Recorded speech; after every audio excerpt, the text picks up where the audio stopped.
folks to access from wherever Montana Community or Montana Community Access TV has that out there, so that will be available. We have a pretty full agenda tonight. We want to present a bunch of information about the fire and about some other activities that we may be looking at going forward. We have a large number of fire cooperators that are going to be part of our panel. We're going to start out with presentations from 6 different folks. We have Laura Ward, the Lolo Forest Fire Management Officer, will be talking. Following her, C.J. Johnson, the Lolo Fire Training Specialist, will be talking. We then will have Rachel Feigling, who's our district ranger here, who will be talking about some of the specifics of the fire. We then will have 2 speakers from the Sheriff's Office, Captains Robert Taylor and Captain Anthony Rio, who will be filling us in on some of the evacuation procedures. And then I'll be back up here talking to you a little bit about fuel management, fuel mitigation and such. Following that, we have additional panel members that will be brought up to the front here and will help answering any questions that we may have. On that panel, we will have, besides the speakers I already mentioned, Tim Garcia, the Forest Supervisor of the Lolo National Forest. Tim, where are you? Back there. Ben Schmidt is here from the Air Quality Department of Missoula County. Ben, there you are, right? Adrian Beck is the Director of Department of ES, Coordinator, Emergency Services Coordinator with the county. We have John Thompson, Fire Management Officer and Northern Region Type 2 Incident Commander with the BLM Western District. In the back. Kristen Baker Dickinson with Montana DNRC out of the Clearwater office. She's in the back. Michael Greer is the fire chief here at Seeley Lake. Randy Garza with the Seeley Lake Volunteer Fire Department is here. Randy Arnold, the Regional Supervisor of Montana Fish, Wildlife and Parks, is in the back there. Phil Schilmerdine, right over here. He is the District Fire Management Officer. And Dan Massey with Bandos in the back, Fire Chief. So that will be your panel following the presentations. So at this point, I'm going to turn it over to our lead facilitator, Jessica, from the Montana Community Foundation. I'm going to bend over and talk into this because I'm very tall. It's good. It's a good workout. I'm working out my core. Hi everyone. I am not from Seeley Lake, but I drive through it all the time when I go to, and I get gas here, and I eat cheese fries in the summertime when I go to my in-laws' house in the Flathead. They're cherry farmers in the Flathead, so Seeley Lake is our stopping point. I am the Director of Operations and Grant Making at Montana Community Foundation. There are faces in this room I've never seen, but I have communicated with via email and over the phone, and then some I've gotten the privilege of getting to know. I was asked to facilitate by Lee Bowman from the your local community foundation. We've been doing a lot of work with the Center for Disaster Philanthropy and a lot of work in Montana relative to wildfires. I brought my colleague along, Jennifer Gersey. She is our local community foundation program officer. So she's actually in your community much more than I am. Her and I do travel across the state, facilitating community meetings and strategic planning sessions with local communities and local community foundations. I'm happy to be here. I've got a few things to tell you about before we get started. I'm going to try and keep it short because we have a packed agenda. First of all, thank you for inviting me to be here. As an outsider, it feels like a privilege to be able to be a part of this conversation. Jen and I went over the agenda that your community put together, and there's a lot of stuff that's going to get covered. I know that the priority for the planners is that the community can come together, get clarity on issues, increase your resiliency in the community, and figure out how to respond in the future. And I think those are good goals to have, and I'm totally behind you guys getting there. And I really just want to serve, and I know Jen is in agreement with me, we just want to serve as facilitators for that conversation. My main priority is time cop. And I am going to do my best to make sure people stick to the time they've been allotted so that you all get the opportunity to ask as many questions as you can. That means that we have a very fancy, newfangled way to keep people on time. Jen also has been known to serve as Vanna White. Jen, would you show the folks how we're going to keep time? That means you've got 5 minutes left. That means you've got 2 minutes left. That means you've got 30 seconds left. And finally, does everybody know what that means? All right, that means stop. And if you don't, I will walk over.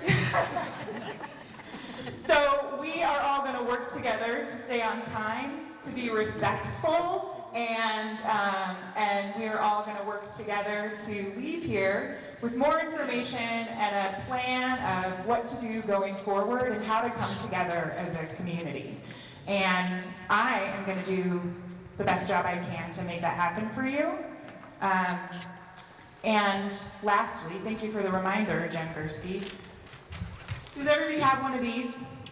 If you don't have one of these, will you raise your hand and someone will bring you one of these? There are a few people. This is a feedback sheet. If you would fill this out, you can turn it in before you leave this evening, or you can drop it off at the ranger station. Some of the comments used will be in future Pathfinder news articles. So your feedback is really important to your community. This is for your community, this is not for me. I'm just here to do what I'm told. It's a miracle that I'm here and doing what I'm told. So, without further ado, so one more point of clarification. There's 2 tables here. You got it. There's 2 tables here where panelists will sit, but because the room is small, panelists are in the audience, and they'll come up when it's time for questions and answer your questions. But if they sat here during the presentations, they would block the screen. So just as a formality, they're going to come. Don't worry, they'll be here to answer your questions. And lastly, Jenny's got cards. If you still have questions you want to ask, and you want to fill out a card to be submitted, those cards will be gathered by Jenny and Lee and Jen, and then your questions on those cards will be answered at the question and answer time. So to get started, we're going to start right off with our panelists. So our first panelist is Laura Ward, and I'll let you go ahead and get started, Laura. Hi, my name is Laura Ward. I work on the Lolo National Forest. I've worked on the Lolo National Forest for about 18 years. I've worked in fire for about 34 years. And, well, I'm going to talk through my nose on this one. My intent is to be able to provide you with some information regarding the overall fire program on the Lolo National Forest and kind of put in context some of the unique things we dealt with in 2017. Because I have to closer to the mic. Can you guys hear me in the back? Okay. Because I will admit, in the 34 years that I've been doing this, this year was a struggle. And I've worked on incident management teams, and I've been in fire management for all of that time. I've worked in 3 different regions, but I have spent the last 18 years here on the Lolo. The communities of the Lolo mean a lot to me. I live in the Tucson 9-mile community, and all of our communities this year were impacted by fire. So I just wanted to start out with what the workload of fire management on the Lolo National Forest is. We have a 10-year average of fires of about 138 a year. We had 94 fires this year. So we typically only burn about, our 10-year average, 44,000 acres a year. We experienced a greater, when we look at the fire footprint and a few slides down of the fires that happened on our landscape on the Lolo this year, compared to all the fires we've had happen since 1985, take a moment and just think that because we saw more fire on our landscape in this one season than we've seen over the course of that time, almost. We have varied ownerships on our forest. You can kind of tell by the map up there. And when we have all those ownerships across the forest, it means we have a lot of partners and we work with a lot of agencies. And that's one of the reasons all these people are in this room here tonight. Because it's a big job and we can't do it alone, and everybody's got a dog in the fight. Because everybody's got a piece of ground out there they're concerned about. Those are just some of the agencies we work with. As you scroll on down, when we talk about wildfire protection, sometimes it can get a little confusing to our public. Our jurisdictional responsibility is our lingo. We can fight fire on everybody's ground. So we can go help the DNRC can come help us. Because again, we need all of our partners in order to get this job accomplished. But we do have jurisdictional protection responsibilities, and that means when a fire starts on Forest Service protection, it's a Forest Service fire. They take the lead as an agency. So I'll use the Liberty Fire as an example. It impacted your community this year. That fire started on Confederated Salish and Kootenai ground, so they became the lead agency for that fire. And it did burn on to Forest Service ground that was under state protection. Can I make that any more clear? So it is a confusing thing, and I understand how that can confuse the public. It confused me when I got here 18 years ago. Now I'm embroiled in it, and we all work together so closely that we understand that Kristen Baker Dickinson understands her protection responsibilities as we understand ours, and that's why you see us together when we have these large fires, so we can address everyone's concerns out there. So if you can, this is the slide I wanted to highlight the fire footprint, CJ. If you can kind of zoom out to the whole forest, and then we'll go in on the Rice Ridge. So when you pull down this legend, the red blotches on that landscape, those are all the fires from 1985. The purple ones all happened in 2017. These are just the fires that were the Lolo National Forest responsibility. Protection responsibility, so like you don't see the Liberty Fire up there because it was a CSKT fire. So if you can get rid of that legend and zoom.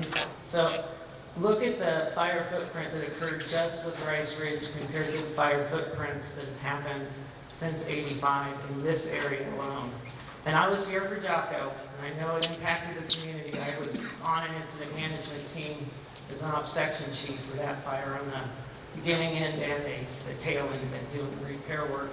So, and then when you zoom, if you can, just zoom back out to the whole forest. I just want to make sure people can see the scale of the purple fire footprint there from 2017. So we ended up, you can go ahead and scroll on down to CJ. We ended up with 9 large fires on our forest. And in those 9 large fires, we ended up having to manage them with incident management teams. And because of the situation we were dealt, where we were short on so many resources, including incident management teams, we had to combine some fires. We had to combine some fires that, quite frankly, we didn't want to combine, but we had to because to manage them within our staffing was beyond our capacity and our capability. So an example of that is late in the season, the Highway 200 complex came to be. And that was 2 fires on the Lolo and 2 fires in Kootenai. That's not normally how we would like to operate, but it was the last Type 2 incident management team available in the Northern Rockies. So it's the way we had to operate. We also had to do that with Rice Ridge late in the season. I'm sure you guys remember that. We had to combine it with Liberty, with Constance Type 1 incident management team. Louder, Laura. Louder? Okay. Is that better? Yeah. That? Okay. So we had to combine some fires under these incident management organizations. And I gave the Highway 200 complex example, but we also had to deal with Rice Ridge when we brought in Ponson's team, because the Liberty Fire would have had no incident management organization on it. And we worked together. And that fire was burning on Forest Service grounds, state protection, as well as CSKT ground. So we will not, in our partnerships, leave each other hanging out to dry. We're going to work together to do the best we can to provide management to these large fires, to protect our communities, keep our firefighters safe. And sometimes we're dealt pretty difficult hands, and this year was certainly one of them. So I also want to highlight here that Confine, Contain, Control, that's fire lingo for us. What that is from is our Forest Land Management and Resource Plan, so it's our guiding document for Forest Service ground. That's what we do for all of our initial attack fires. It's Confine, Contain, Control. So our initial attack fires, that is the action we're taking, and I'll talk about the actions we took on the Rice Ridge fire, at least for the first 24 hours, and another slide or 2 down. I do want to talk about weather a little bit. You got a lot of snow out there now. We had a lot of snow last winter too, didn't we? We had a wet fall. We had a wet spring. And then we dried out in June. And we were hot and dry and windy in June and July. And what I usually say about fire season with all the predictions is, let me see what happens the first 2 weeks in July, and I'll tell you what's going to happen the rest of the fire season. Because if it's hot, 100 degrees, hot, dry, and windy, it usually sets us up to start experiencing what we experienced this year. This year was a flash drought, and that's a weather term for when things dry out in a short time frame, and climatological predictions would not be able to catch that. That's not something they're going to be able to forecast as far as climatology. But what it sets us up for, and what it set us up for in 2017, we started seeing fires get large at 6,000 feet in elevation on initial attack in the middle of July. That's not normal for us. And it's driven by those dry conditions and a lot of indices, we call them, that we pay attention to let us know that that fire danger, as well as the fire behavior we observe, is increasing through the season and where we are seasonally. So let's go on. Pre-planned response. Sometimes I think it can look like we don't have a plan, because the initial response to fire can be very chaotic, especially when it's an emerging incident. But we do, and I want to share it with you now. We IA'd fire on Rice Ridge. We had 27 fires 10 days before that, 10 fires in the 10 days after that. We put a Type 2 IA fire crew, 4 seats, 2 helicopters, an air attack supervisor. We had an aerial detection platform up. We had an ICT-3 and 3 single resources within the first 24 hours. And we had that because it's in the red zone on that map, called the Community Protection Zone. So what was ordered for it was 2 heavy air tankers, 2 Type 2 IA crews, and 2 helicopters. And then I just told you what we were able to get put on it. So sometimes what we order and what we get are 2 different things. But I wanted to make sure, you can go ahead and scroll down really quick now. She flashed me the stop sign. I'm afraid she's gonna come get me. She will. You could Yeah. combine with CJ if she wanted to start the clock over. You could take some of CJ's time. All right, I'll take some of CJ's time. Sorry, CJ. How much? Am I like wanting it to be 2 minutes? I've got three Well, just- more things to talk about, so let's keep rolling. Sorry, CJ. So, detection's a big part of our initial attack. We've got to find them early and we've got to get on them quick. The Rice Ridge fire was detected on the 24th of July at 4:29, and we had 210 Mike Alpha, our Type 2 helicopter, assigned to that fire and on scene by 4:30, and his initial size up was 5 acres in spotting. And that's when the duty officer, the local duty officer, ordered those other resources I talked about, the heavy air tankers and the 2 crews. And then you heard the resources that we got and were able to be assigned throughout the course of that day. Morel Lookout, I think, when it first reported it, it was at 1/4 of an acre, and 210 Mike Alpha was on the scene within about 5 minutes. And we also had aerial detection flying, so they were able to go out and look ahead of the fire to see if there were any people hiking that might have been at risk.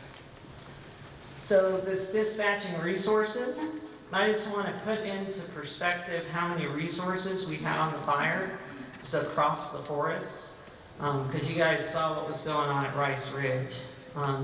We had over 2,000 pieces of equipment throughout the season. Our high point, we had 28 helicopters, 18 fixed wing aircraft. We flew over 5,000 hours.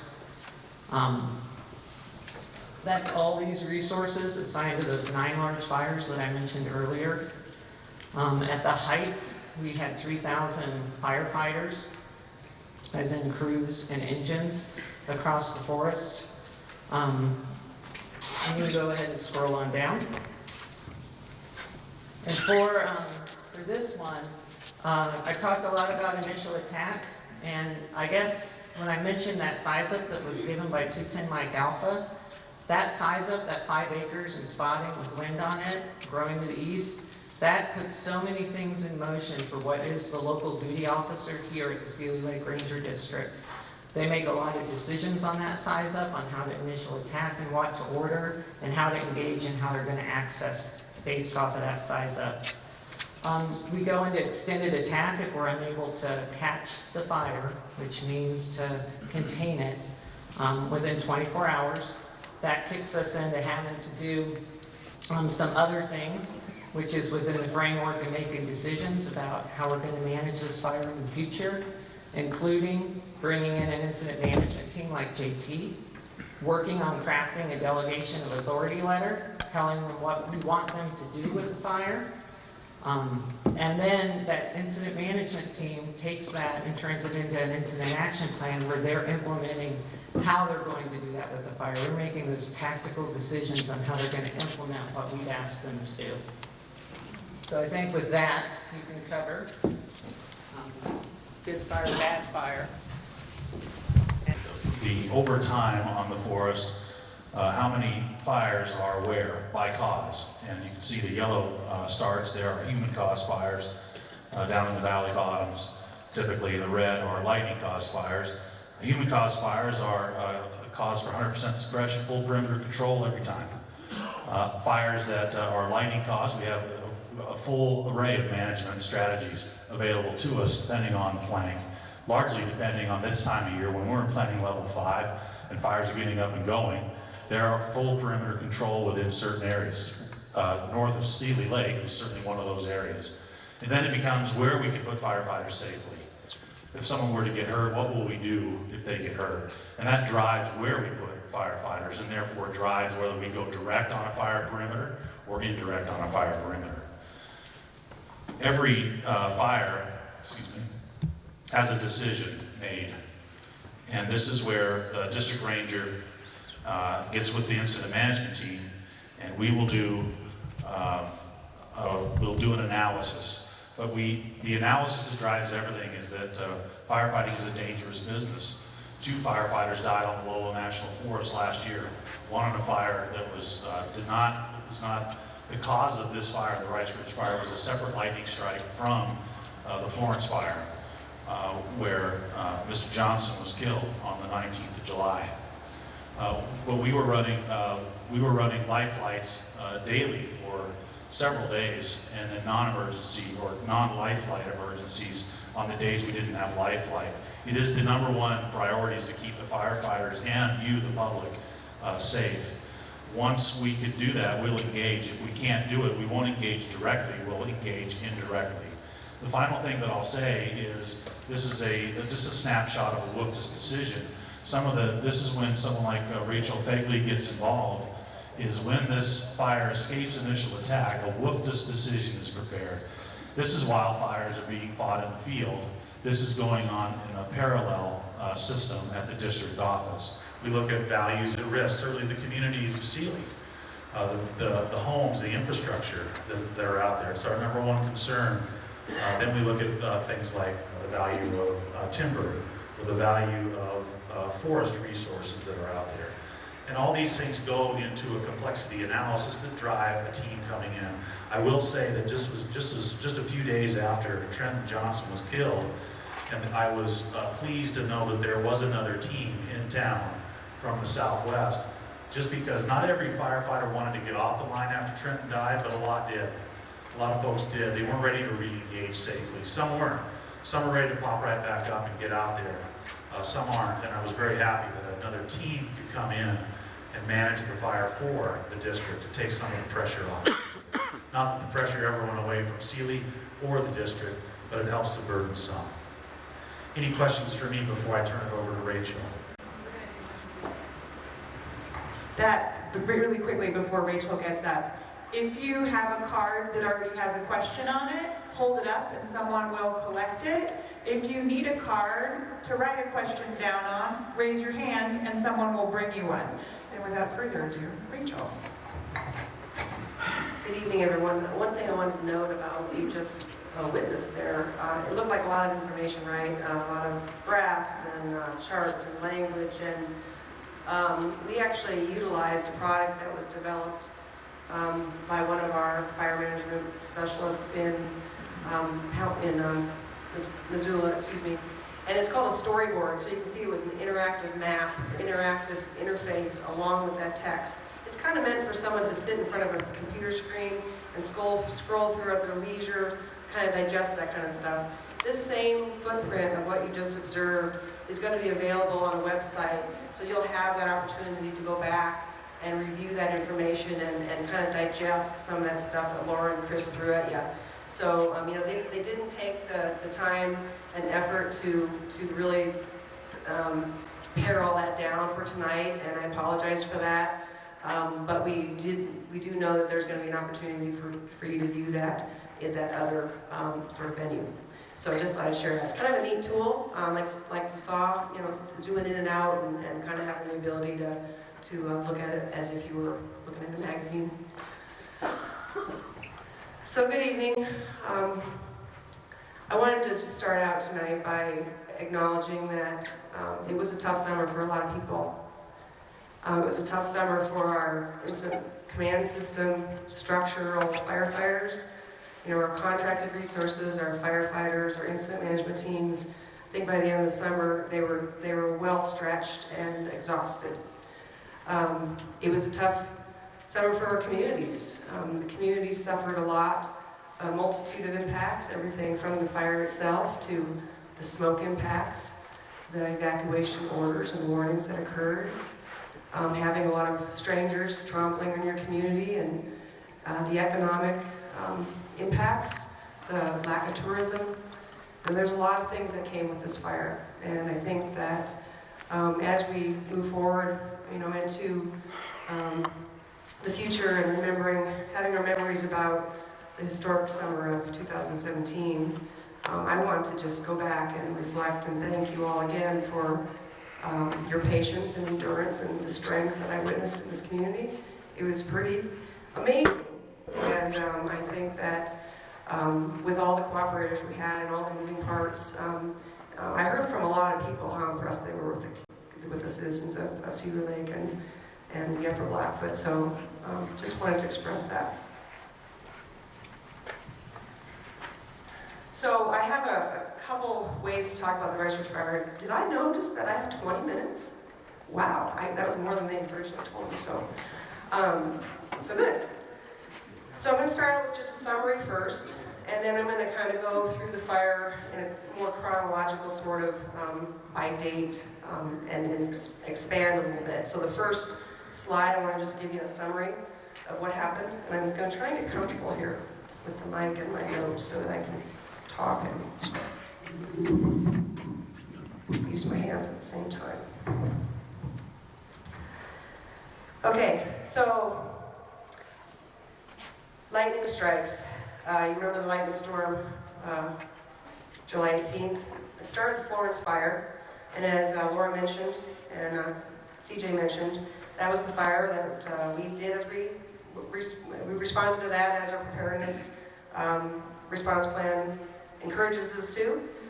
Went to the fire. We experienced a fatality on that fire. Trenton Johnson was killed by a snag, and that was a tragic event. As CJ mentioned, some firefighters chose to disengage at that point. Next morning, luckily, we have a lot of resources in our neighboring districts, and we got some folks from Plains District to come over and help us out. And they re-engaged on that fire. They sized it up, chose to engage. That fire was contained and controlled in patrol status at the time that we detected the Rice Ridge Fire. The Rice Ridge Fire was at first detected by our lookout, but I think we also got a call from a member of the public that they'd seen some smoke up there. So the Rice Ridge Fire, we started the same way we did with the Florence. We did the initial attack. You heard the resources that we requested and what we received from Laura on that. We had a Type 3 team come in and help us in the initial stages. We utilized a full suppression strategy, focusing on minimizing firefighter risk, and also having a high probability of success. We wanted to use direct, indirect, and point protection throughout the life of the fire, recognizing that there was a lot of hazards out there, standing snags, the climate that was happening, hot, dry weather, low fuel moistures, lack of escape routes and safety zones in a lot of these areas. Long duration, we had a series of Type 1 and Type 2 teams here. We continued with the value-driven strategy, that being that where we had opportunities to go direct, we did. Where we felt like we had to fall back because of some of the hazards in place, or steep terrain, lack of access, etc. We used more of a confinement strategy. We used point protection where we deemed values at risk in the backcountry, where we knew we didn't want to place firefighters, but we wanted to get in there and maybe protect a cabin or a bridge, some of those bigger, higher value infrastructure assets that we had. Top priority was always to control the west and south flanks, and that was because of the proximity of the Highway 3 corridor and the community of Seeley Lake, and later the Blackfoot community. So some of the challenges that we had was that we had a lot of active fire behavior throughout the summer. We continued to see hot, dry weather. We had numerous red flag warnings, critical fire weather, hot, dry conditions, active burning at night. Some of these things that, like Laura mentioned, were just a little bit unprecedented and frankly kind of weird. We had responsibility for ongoing initial attack responsibilities, so we had to have our local crews ready. We were very blessed in that we didn't receive a lot more lightning storms the rest of the year, where we were chasing a lot of new starts. We were very, very fortunate that way.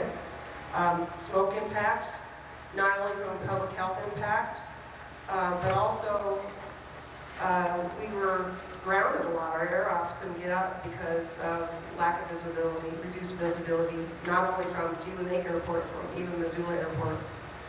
We had a lot of closure orders, which continued to expand as the fire grew. We had to keep closing trails and closing areas, and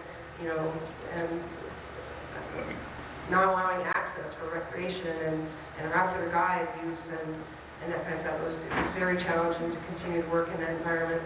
a lot of evacuation warnings and orders, working, and those, as you know, were decisions that were made between incident management teams and law enforcement. So as certain lines were breached, certain active fire behavior was observed, and those discussions were ongoing with law enforcement, those decisions were made on where and when they were going to plan and implement those evacuation warnings and orders. We had to close Seeley Lake waters, and that came through the authority of Fish, Wildlife, and Parks. So working with Fish, Wildlife, and Parks to, and Randy Arnold is here representing them tonight. That was a hard thing when we got down to messaging. We had the challenge of high demand for public information and messaging, and to tell people that the town of Seeley Lake was not closed, the lake was closed, was really a hard thing to clarify and get that message out.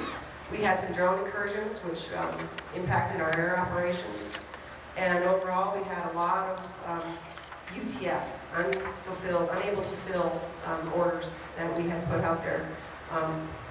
Numerous crews, engines, and different single people overhead, they just weren't sending resources. So what ended up happening, the teams were really starting to rely on just the resources they had.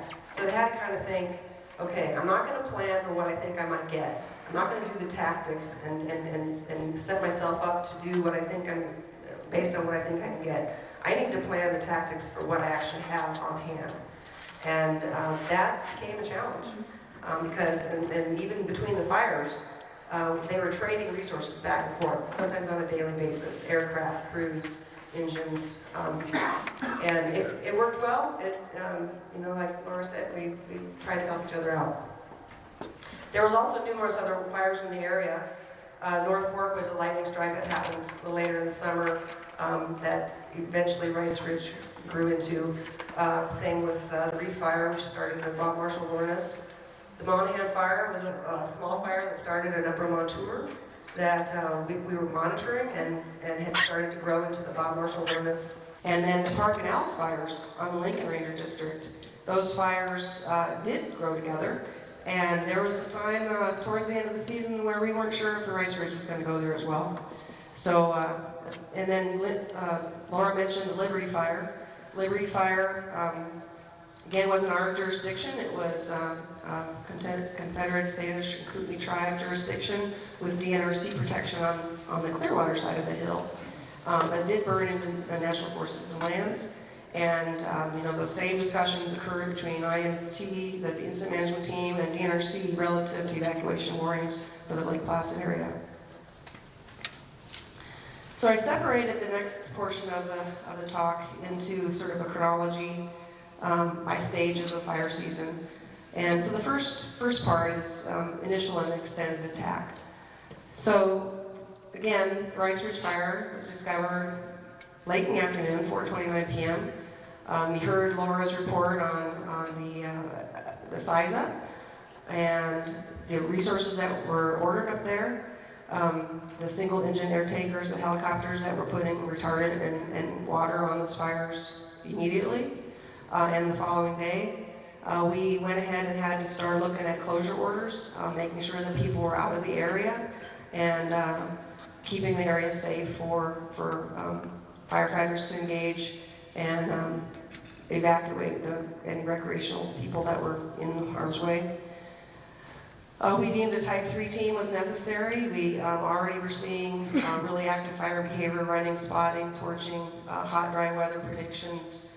So we ordered a Type 3 team, which was stationed, there was one that was staged in Missoula, so it was really handy for us to pull them up. They were from the Central West Zone.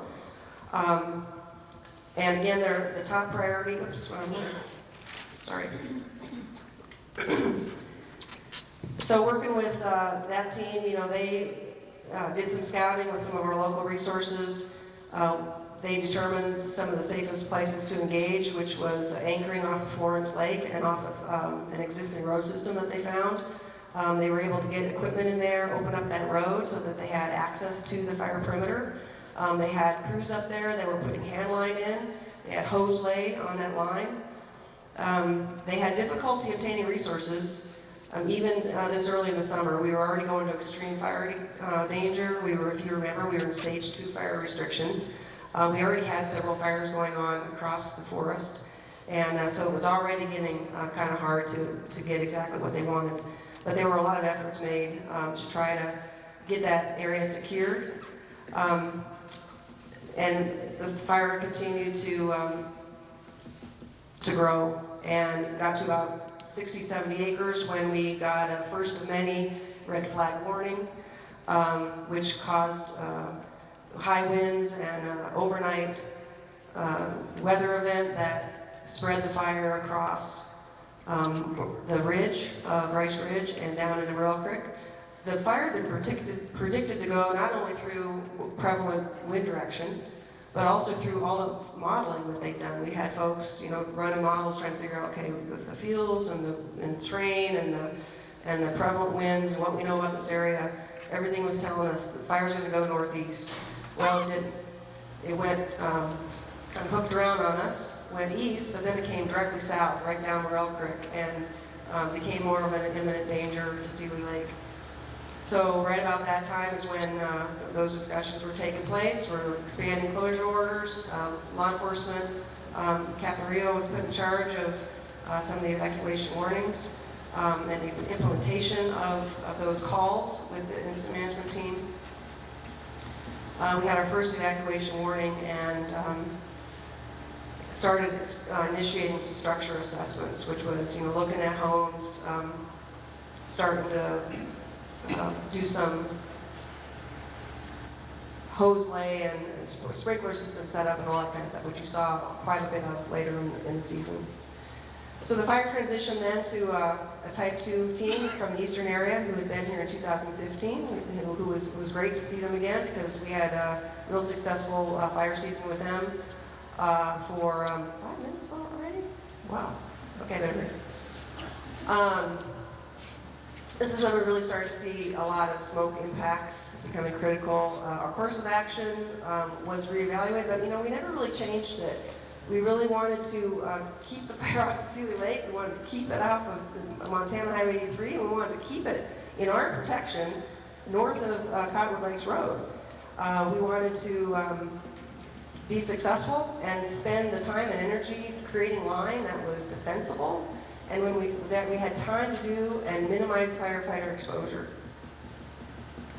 By mid-August, we were still seeing really low relative humidity in the low teens and single digits. Wind events gusting to 30 miles an hour, high temperatures. We were using a lot of ground and air-based firing operations. We wanted to hold fire in Morel. By this time, if you recall, the fire had moved to the east and it was staying north of Cottonwood Lakes Road. We wanted to hold it on Morel Mountain, and we put a lot of effort into that. Unfortunately, and I was really disappointed in this because we had a project that had several years of planning in that we were about ready to issue a decision on to do some timber sales and some wildland urban interface fuel reduction treatments in the Center Horse project area. And I knew that fire that project was in its path. And as it turns out, that did burn over our project area. So when that kind of was when we came to that significant shift in fire. It was kind of, I knew it was going to be a long summer when we couldn't hold it there.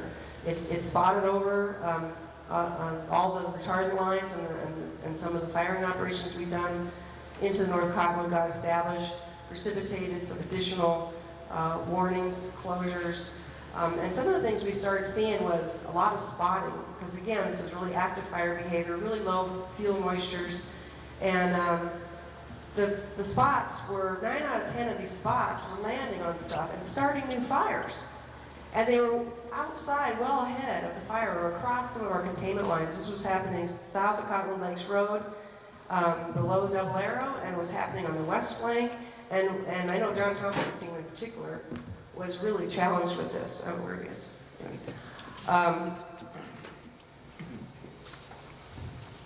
So we continued to build indirect line along Cottonwood Lakes Road, knowing that was we believed to be our best defense.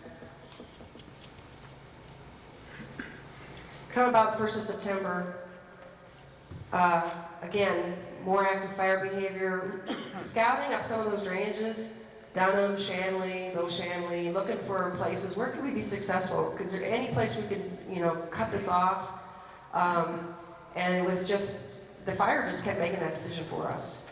And we didn't have the time or the resources to do what maybe we would have done in a regular fire year.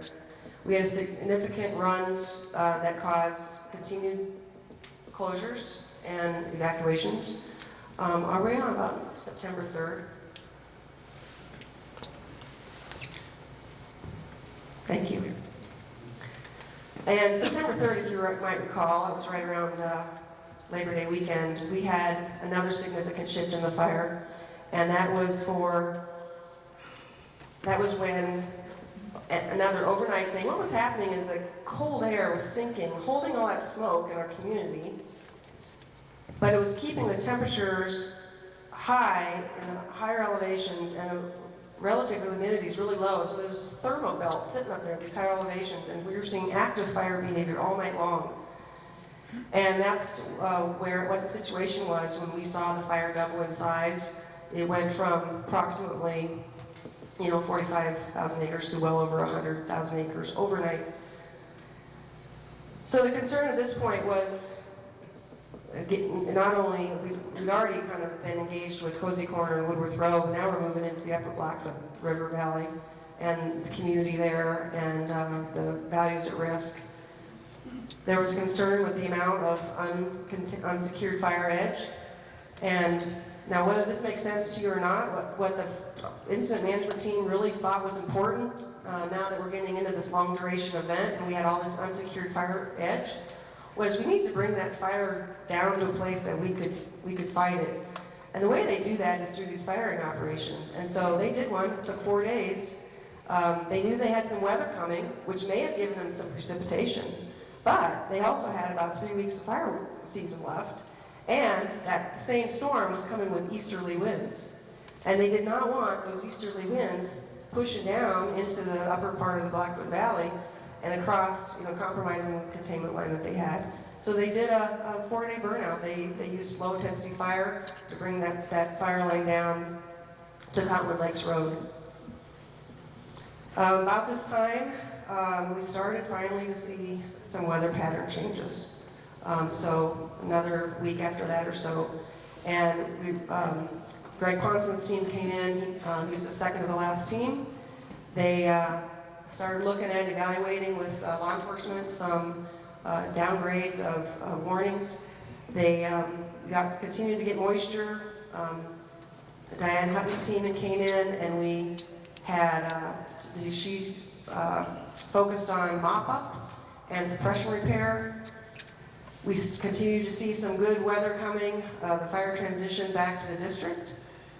We saw snow, and finally had the fire contained, controlled, and called out by November 17th of 2017. So I have the stop sign, but I just want to say for the next 30 seconds that again, I want to just recognize with all of you that I know this was a really tough summer. It was a tough summer for everybody. And, I said a lot during the summer that we're all in this together. We're all part of this team. We live in this fire-adapted community. We need to continue to figure out how we're going to be a fire-resilient community in the future. And we want to continue to work with you to figure out how to do that. So thanks for the invitation and co-hosting for this meeting tonight. And thank you to all the cooperators who are all here tonight again, and thank you to the communities that lived through this with us. Thank you again. All right.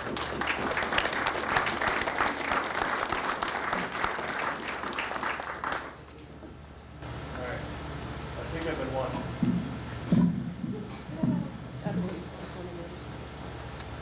Okay, my name's Rob Taylor, and I am a captain with the Sheriff's Office. I'm allergic to microphones, so I'll try to be quick. 10 minutes goes fast. Real quick, Captain Rio and I talked about how to best use 10 minutes to talk to you about what happened up here from our perspective, and I thought maybe I would give a quick overview of the situation that the Sheriff's Office in general found itself in during this fire season, and then Captain Rio would talk about things specific to the Rice Ridge fire and the operations that that he conducted as our representative here. So to start off with, and most people are probably aware of this, we had two major wildfires going in Missoula County at the same time. We had the Lolo Peak fire and we had Rice Ridge fire. The importance of that is to remember, and it's not in the way of seeking empathy or sympathy or as an excuse, but we talk about resources. We heard a lot from the Forest Service folks about resources and ordering resources. There's no resource store for us. We have what we have. With 53 sworn deputies, that's it for Missoula County. There's a few options that we have to bring in some help, and as you saw up here, we did with some state resources like National Guard, but I'll let Captain Rio talk about that. So we were staffing major evacuation and holding operations for the lower, about 1/3 of the entire Highway 12 corridor in Missoula County, and then where it makes that corner onto the 93 corridor, assisting all the way into Ravalli County with that operation, simultaneously trying to send Captain Rio the staffing that he needed to conduct the evacuation operations that he had to do up here, that he was being asked to support. And I would, for my part, echo what Rachel said. The community of Seeley Lake showed us a lot of patience, a lot of understanding of what we were trying to do with the evacuations, and a lot of cooperation. Just as an aside, you may want to include this in your questions, but I also serve as a liaison officer on Greg Ponson's team, so I was up here during Ponson's tenure here, kind of on both sides of the fence, if you will. I was serving with my brethren at the sheriff's office, but on the incident management team side of that. And so I felt like we had it pretty well covered. JT's team and the Goldman's team were excellent to work with for Captain Rio. And then we got up here, I had about 3 or 4 days to help him before our team actually got sent here after I got off of Lolo Peak. And we were able to really kind of refine the process that he had going, I think, and we learned a lot, and you all helped us learn that. I think that the biggest thing that we're looking at is when we do evacuations, we don't enjoy asking people to leave their homes. There's nothing about that that's fun for any of us, either the citizens or us. We understand what a burden that is and how much stress that creates, and we're so appreciative that the majority of folks were really cooperative with that effort. And with that, I'm just going to shut up and let Captain Rio talk about things that were specific to this area. Hello everyone, Captain Anthony Rio on behalf of the Missoula County Sheriff's Office, Sheriff T.J. McDermott. Thank you for having me back.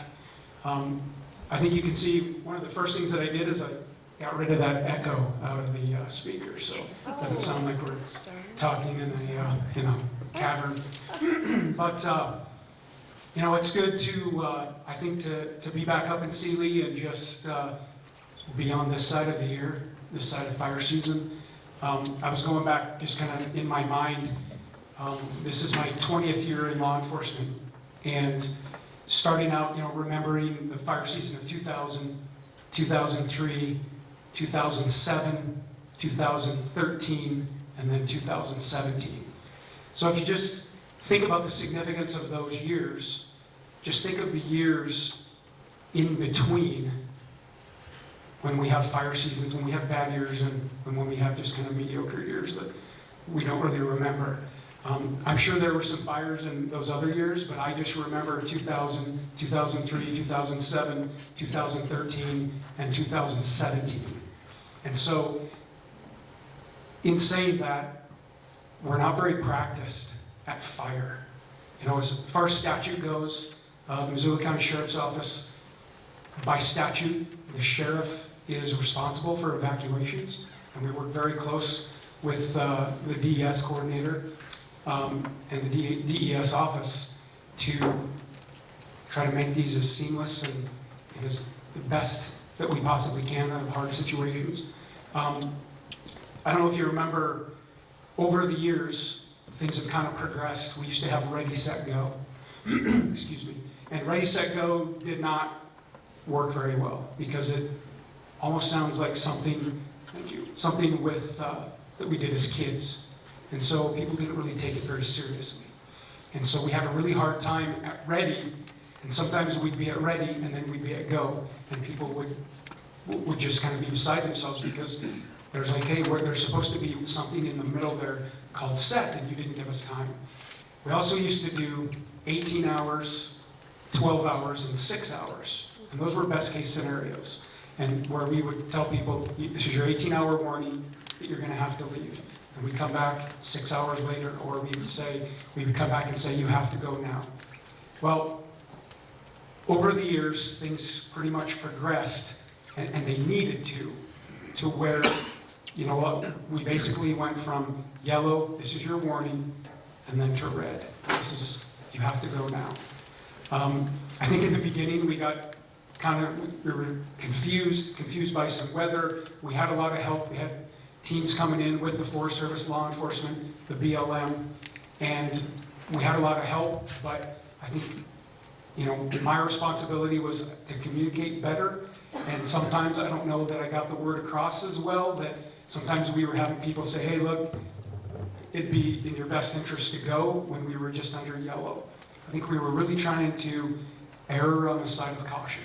And so that's where I would come in and I would apologize at the next town meeting and say, look, this is my responsibility, but just in erring on the side of caution.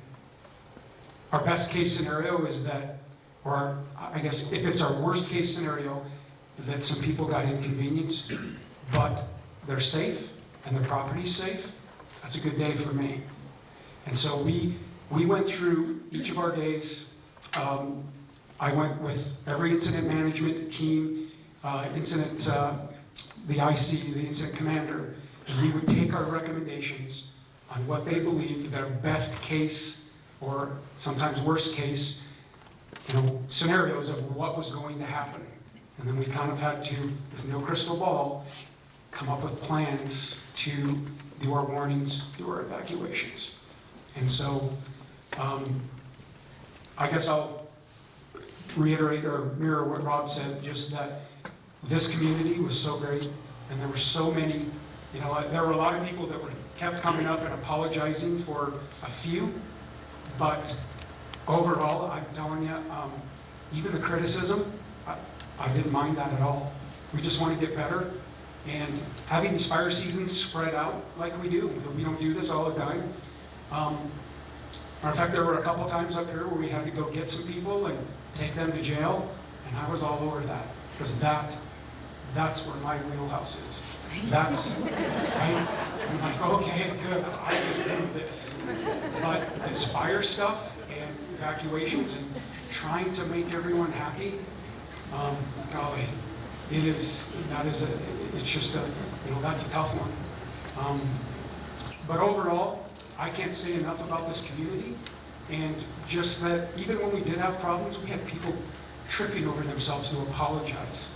And it was so, I guess, welcome that people could see our frustration in that we're trying to do the best that we could do. And in more ways, how can I say this? You ask me, you ask us to be professionals in law enforcement. I think at times where we fall down is where we're being asked to be professionals in, doing evacuations and doing things that we're not normally used to doing. But I will say that out of this year, one of the things that we have had is I think we have a pretty good end of action critiquing process that we're going through, and we're going to continue to go through to make us get continually better at doing just these things. So with that, I just want to thank everybody. I've got 30 seconds. I wanted to be the one that finished on time.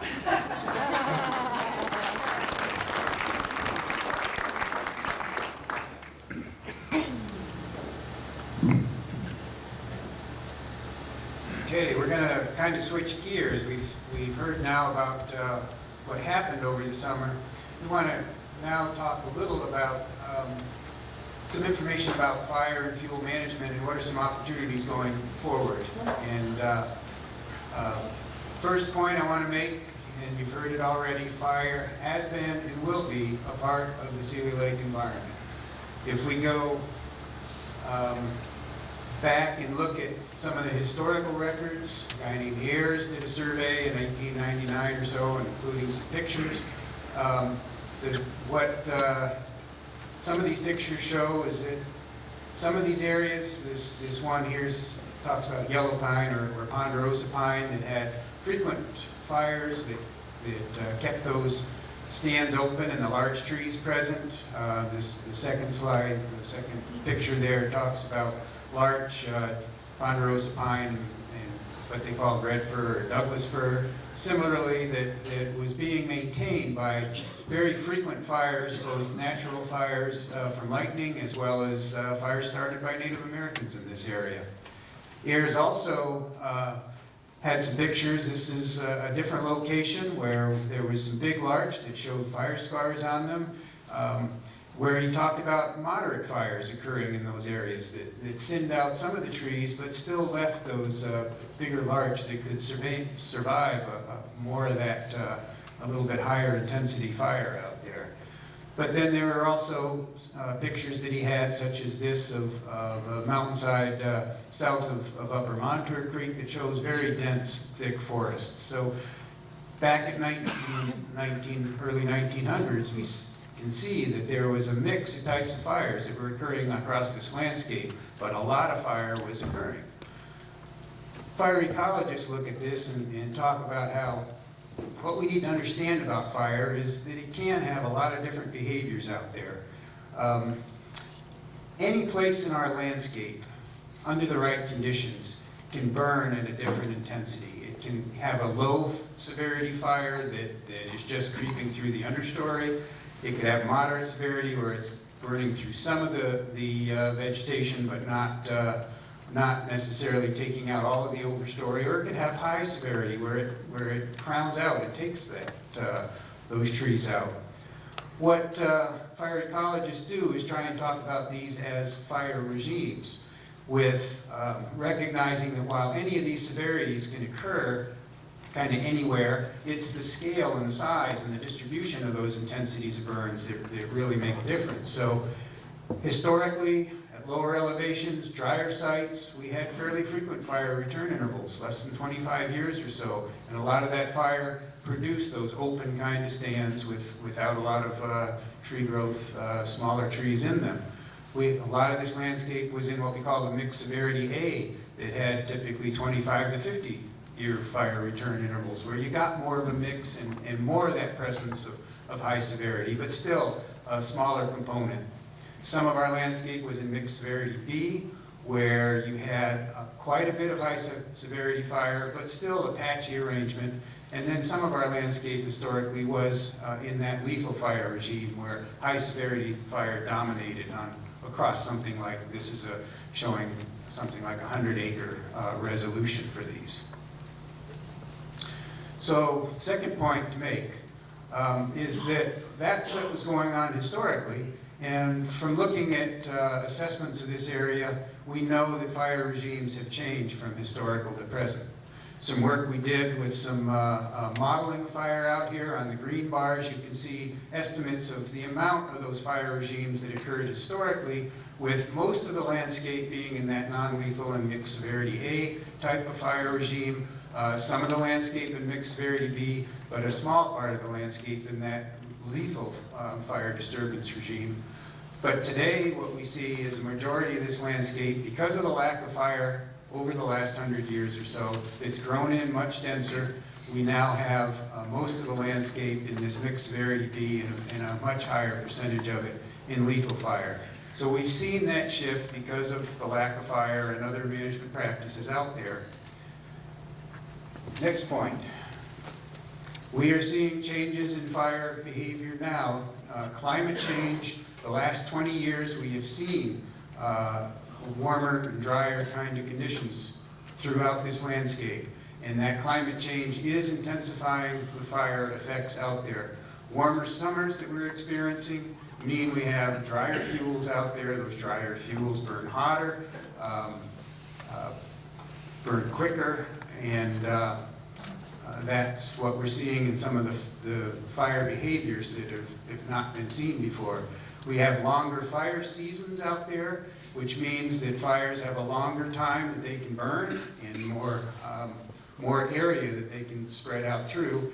And another factor is that with these drier summers and longer summers, we used to have more conditions, like along ridge lines, that would not dry out as fast in the summer and would be natural fire breaks as fires started to spread to them. Now we are seeing those areas being susceptible to severe fires, and so they're becoming larger and more severe.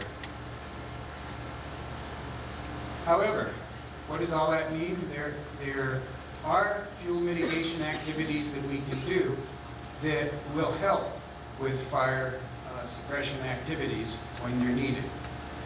I want to distinguish between, and there's some confusion often in talking about fire and fuels in forest management. The forest management and fuel management aren't necessarily the same. Forest management can be the same thing as fuel management. However, forest management can be done for a variety of purposes. And some forest management, for example, if you go in and have a heavy timber harvest that removes the large trees and leaves the smaller, thick understory trees, you're still going to have a high intensity fire situation that could go through that area. With fuel mitigation, what we try to do is thin the overstory so that it makes it difficult to carry a crown fire, and thin the understory and ladder fuels, but still leaving some of those large trees. And with that, we can effectively reduce fire intensity that's occurring across the landscape. So that then allows us to be more effective in fire suppression efforts. But the final point on that is that even areas treated for fuel mitigation, under the right conditions, will still burn. So we still may have quite large fires occurring out there, even with these kind of management practices. But we can affect the severity and the intensity that those fires are burning. So for example, if we have grown-in stands like on your right over there of closed canopy, fuel mitigation in the right places in the landscape, particularly down around what we call the wildland-urban interface, in and around town and surrounding areas. We can do things like thin those forests down, leave still a lot of the nice large trees, but effectively get the fire so that when it comes into those areas, it drops down to the ground and allows firefighters to have a chance of dealing with it. So fire and forest management are complex topics, but there are definite actions that can and should be taken to reduce the risks of fire. And what we're trying to do here in Seeley Lake, what we've been doing for a while, and what we still need to do more of, is to continue our efforts to become a good fire-adapted community. How have we been doing that? We have what we call the Seeley Swan Fuels Mitigation Task Force. This was established in 2004 as an effort to implement the Seeley Swan Fire Plan that was put together at that time.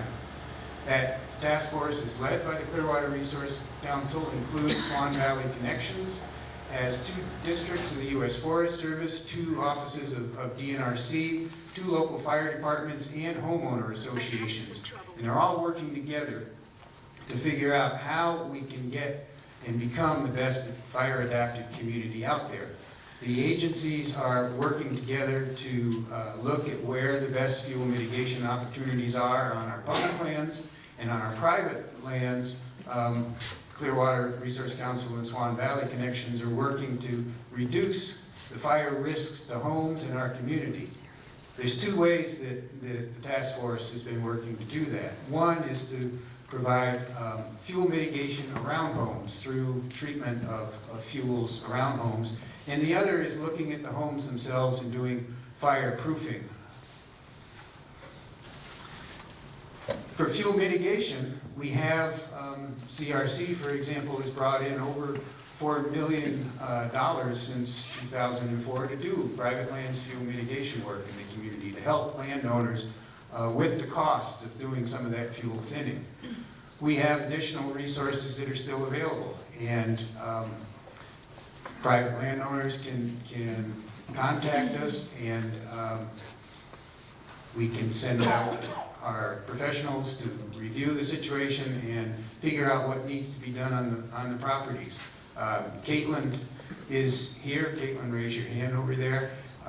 With CRC, and for Swan Valley Connections, Mike is also here, and they have a table set up over here that has a lot of information about fuel mitigation opportunities that are available. If you're down in Ovando, the Blackfoot Challenge has similar kinds of opportunities, and Signe is the forester down there. Another opportunity conducted by Montana DNRC and local fire departments working with them is to do home assessments that look at your home and figure out what are your risks around your house directly, not the fuel surrounding it, but right in and around your house, that you can do to reduce the risk within this home ignition zone. And this is a free service provided by DNRC. There's more information on that available on the Montana DNRC website, and it's something we encourage all homeowners to look into. So bottom line, we've survived 160,000 acre Ice Ridge fire right next to us and a 28,000 acre Liberty fire on the other side of us. Not without some pain and discomfort, but we didn't lose homes, and there was a real combined effort to do that. But we have to recognize we still live in a fire-prone area. Just because we've had these fires, we're still going to have more in the future, and so we must do all that we can to prepare for the next fire when it comes along. So, with that, I will turn it over to Jessica. Thank you. I think we can have our panelists go ahead and find their spot. And while they're doing that, we have extra microphones for question and answer time.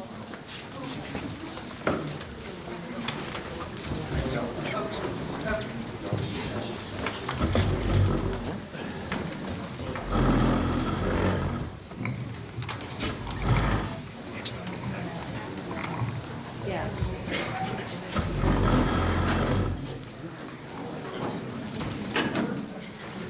Is this on?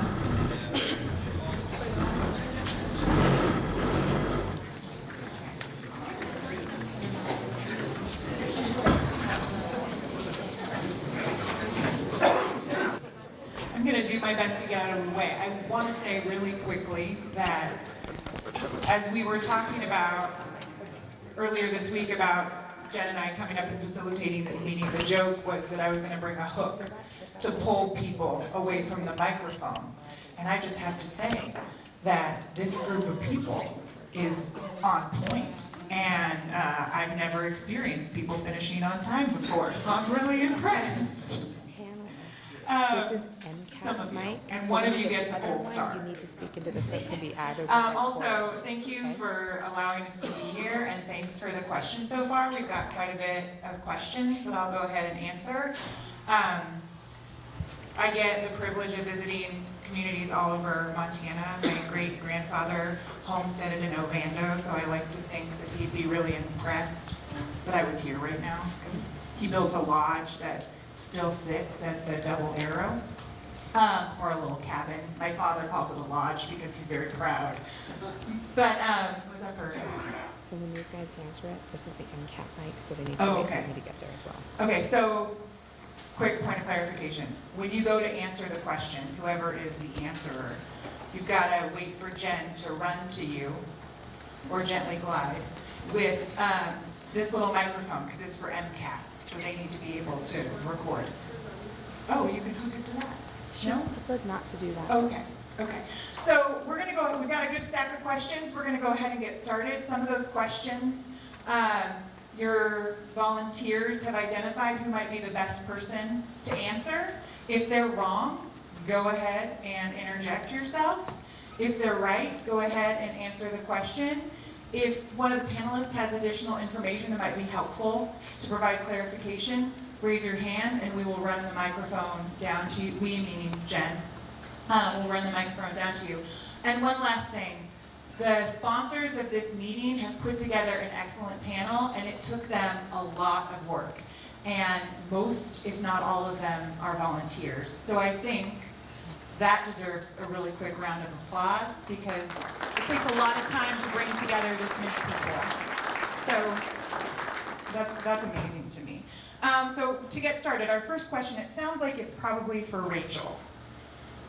So, considering how dry the year was, Why was the fire allowed to progress the way it did? I think the answer is kind of in itself. The fire progressed the way it did because it was so dry. We talked a lot about the way the climate had set us up for the summer. I'm not sure what the question, the person answering or asking the question meant by progressing. The fire, we explained the initial attack, extended attack. We did talk about the value-driven strategy. That was to really protect the town of Seeley Lake, Double Arrow, and eventually the Upper Blackfoot, private property within those lands. So the value-driven strategy looked at using different tactics, direct and indirect point protection, and the individual incident management teams, chose the appropriate tactics based on highest probability of success. Where were they going to be able to make a stand? What did they have time and resources to do? What was the weather dealing with them what was the weather dealing them on a regular basis? We didn't let the fire progress, I guess. I think we tried to work with the fire and be successful in that value-driven strategy. Thank you. The next question might go to Rachel or it might go to Kristen. Explain the difference between the state's goals for fire suppression and the USF's, i.e. Jocko Lake's fire managed by the state was a full suppression fire and parts of the Rice Ridge fire were allowed to burn without action.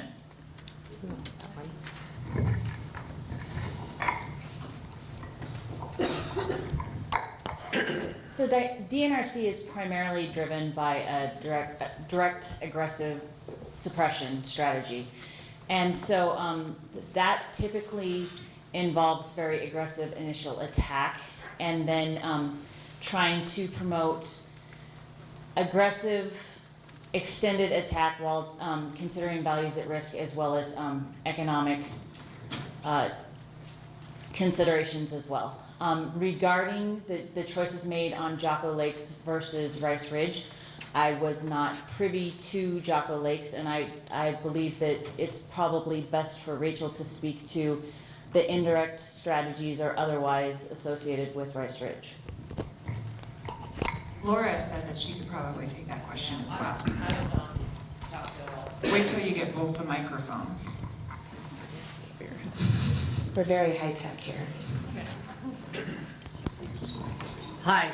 As you guys heard me say when I was talking, I was on Jocko and worked closely with Rice Ridge, so at least understand the strategy and tactics being used. So might surprise you to find out that there was a portion of the perimeter on the Jocko fire that didn't have action taken. It was the northwest corner up on some reservation ground where they had values where they didn't want us to go in there with firefighters in their wilderness area. One of the things that hit us on Jocko also with our ability to be successful on the perimeter control on that was in 2007 we dealt with a resource shortage situation also. So we used firing operations on that one quite a bit, and Phil, I know you're in the room too and you were here during that period of time. So some of the same tactics were used on Jocko that were used on Rice Ridge, where because we didn't have those resources, we had to back up to roads and use crews and engines to fire off of them. An indirect tactic in order to meet the objective of full perimeter control. Now on the Rice Ridge fire, we had resource shortages and we weren't going to necessarily put them on the flank that was going into the Bob Marshall Wilderness. We had to focus those resources that we had on the flanks to provide protection to the community in the places, as Rachel keeps saying, where we knew we had a higher probability of success. Fighting fire with direct tactics in extreme fire conditions and fuels conditions, direct tactics meaning 1 foot in the black, and mixed conifer forest with spotting distances that we experienced this year, it's not a recipe for success. And it wasn't on many of the other fires we dealt with on our forest either. So I hope that provides some clarity. It doesn't really get to the differences that were asked about between the agencies. Kristen touched on it for the DNRC, for the Forest Service. For initial attack, I explained that we have a confined, contained control that's in our forest plan. Human-caused fires, CJ touched on. Human-caused fires are a full perimeter control fire. The difference between our two agencies is once a fire is large, if there's an objective on a flank that is different from another flank, like a wilderness fire flank versus a WUI fire flank, we have a little more latitude within the policy for our agency to take differing actions. The way it plays out in reality, that's the policy. The way it plays out in reality, at least here in Montana, is we often don't even have the resources to put on that flank that has those lower values at risk. That isn't going to have the highest probability of impacting the community. So we have to focus our efforts on those flanks where those values are. So I hope that helps. I know that's a common thing within all of our communities, is that we're viewed as being very different, but in all honesty, we work closely together to meet some very common objectives. So I hope that helps. Thanks, Laura. There's still time to submit questions, so if it turns out you have one as we're going along, make sure to raise your hand. Also, Lee back there has sheets of paper if you still need something to write your question on. I'm not sure who the next question goes to. That sounded like we were at a game show.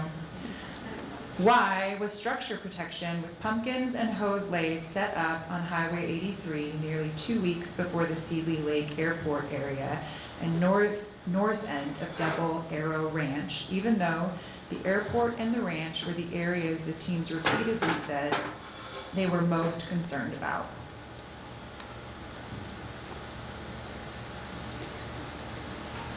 Do you want me to read the question?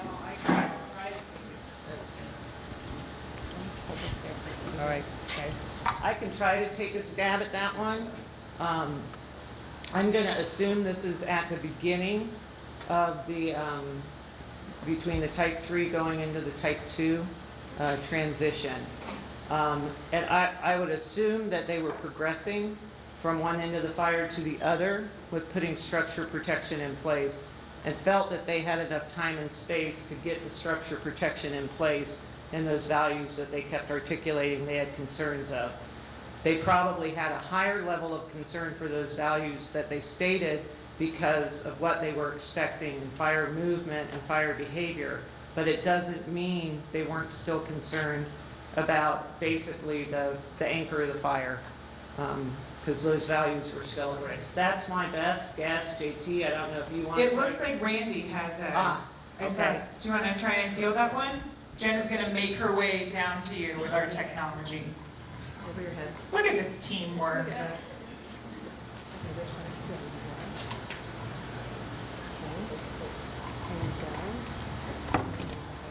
All right. So some of the stuff on Highway 83 happened before I worked the fire, but keep in mind there were about 20 houses they protected along Highway 83 versus 1,200 in Double Arrow and in the main part of town, so they just didn't have the resources. Our first day on structure protection, the Seeley Lake fire engine with 3 people on board was the entire division. So there was no option, there was no hose available even then to go set up, and we didn't have pumpkins yet then. So there just was a sort of opportunity along Highway 83 to deal with those limited number of structures and limited number of resources that they had, was my take. But some of that was done, like I say, before I started working the fire. So. Thank you. The next question is for Rachel. How many acres were burned by the wildfires and how many by backburn? Ready, go. It is a game show, isn't it? It is a game show. There will be prizes. I guess the largest firing operation that I'm aware of, or burnout operation, was approximately 6,000 acres, and that's the one that I mentioned that took 4 days. That was north of Cottonwood Lakes Road, kind of between Shanley Creek and Dunham. So that's about 6,000. I would guess that the stuff by Morel Mountain was maybe another couple thousand. And then there was very limited other opportunities here and there as they worked their way around, if you remember Division Whiskey and Tango and Alpha and Zulu, trying to shore up some of those lines, bringing fire black to black so that they could then have a contained line and mop up. So what is that? It's maybe say it's even 10,000 out of 160. I have another question for you. Okay. Why didn't the Forest Service open the gate to access Florence Lake when the fire started? The gate Yes. or the road? We did open the road to access Florence Lake so that we could get equipment in there and have an escape route, and so that we could get firefighters in and out. We could get hose lay equipment in there, ATVs. So we did open that road. I'm not sure. It sounds like there may be some miscommunication about the road being open. Yeah. The next question looks like it might be for Tim Garcia. I'm going to ask it while the mic is being passed. What is the budget for fuel mitigation and how is that spent? It seems like it's not being done, and that's why the fires had so much fuel.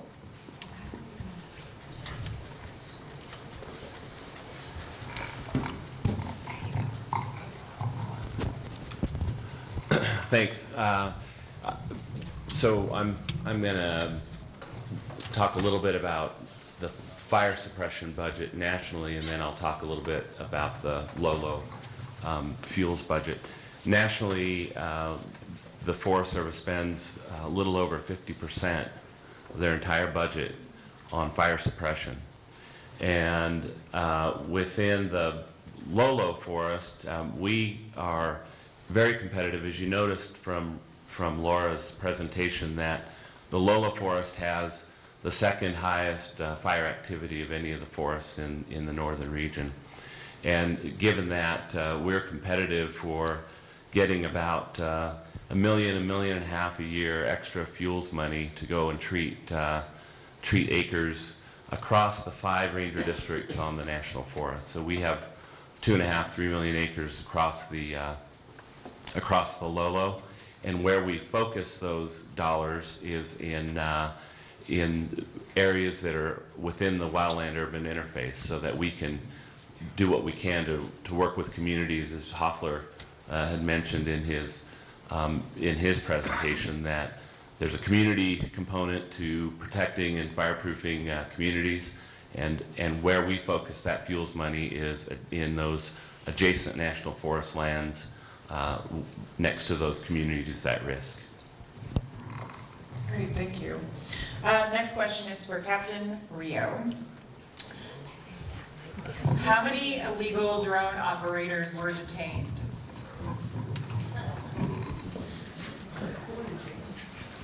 Wait for your second microphone.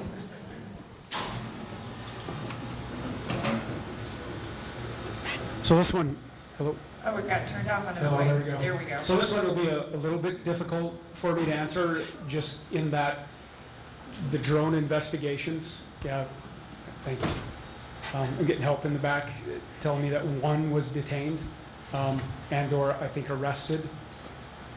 But what we did is ultimately, when we received the call, the sheriff's office responded.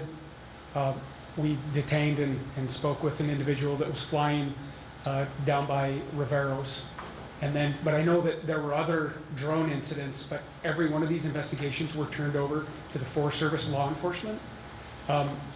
We, in Montana, don't actually have a statute pertaining to, so we have some statutes that would apply, but not specifically for drone action or shutting down these air operations or flying within a no-fly zone, whereas the UMC code does, the federal code. And so each one of these incidents were actually turned over to Tyler Robinson, who's the local Forest Service law enforcement. But I know of that I was on one that we detained one gentleman and actually assisted the Forest Service, I guess, in their investigation. Thanks. Now we're going down, this is either Rachel or Tim. Actually, hang on, I'm going to save that one for later. This is Dan or Mike. How was the Seeley Lake and Ovando Fire Department involved in, or fire departments involved in planning for and implementing the structural protection on the North Fork of the Blackfoot and around Cooper's Lake?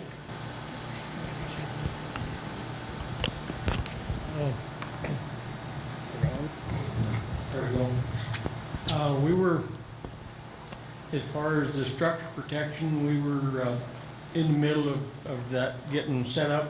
We used Forest Service specifications as far as what is set up around each house. Identifying water sources was the local help, but then they set up their pumps, their tanks, their porta tanks, the trucks to fill them, the sprinkler set up.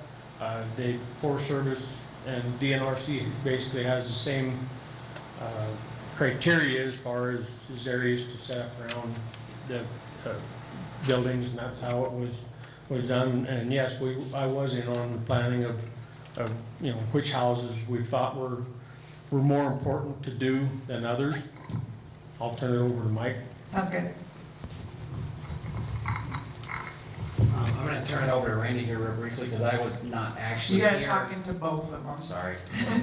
I was not actually here for Rice Ridge. My experience with the Seeley Lake Department actually started just after Jocko and then ended, and then just after Rice Ridge ended. So I know that since then, I've been working with DNRC and Corey County and the new software that they've been rolling out on home evaluations for fire danger, fire risk, with the Seeley Swan Fuels Mitigation Task Force to deal with that with the Double Arrow Ranch Landowners Association on their fuel mitigation efforts, specifically up on Double Arrow and evacuation routes and that sort of stuff. So a lot of that is still ongoing, so I can speak briefly to that, but as far as decisions that were made at the time, that was prior to my time here. So, Randy, do you mind taking that? Yeah, go for it. Can you repeat that question? Yeah. How was the Seeley Lake and Ovando Fire Departments involved in planning for and implementing the structure protection on the North Fork of the Blackfoot and around Cooper's Lake?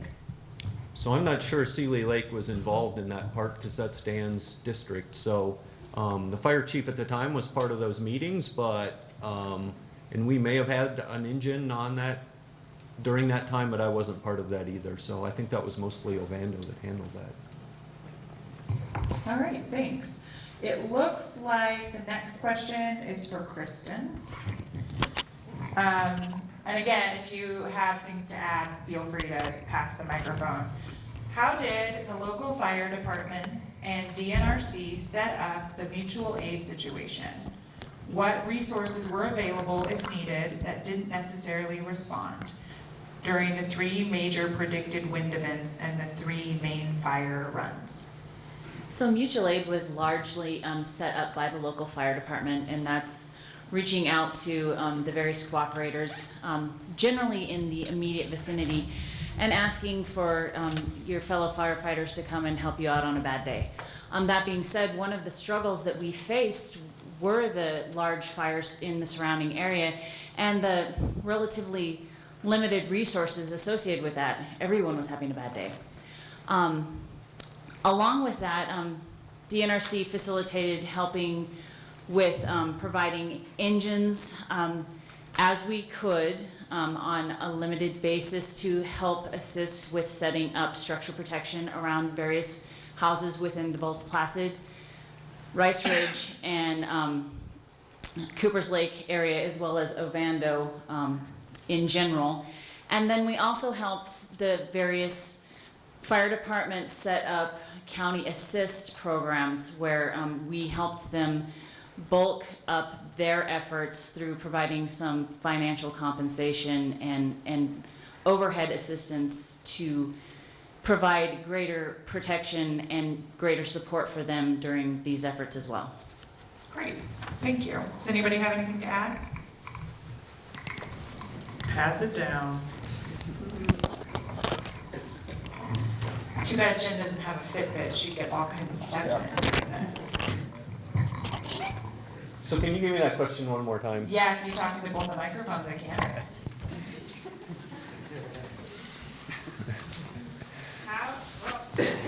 Now I need to talk into the microphones. How did the local fire departments and DNRC set up the mutual aid situation?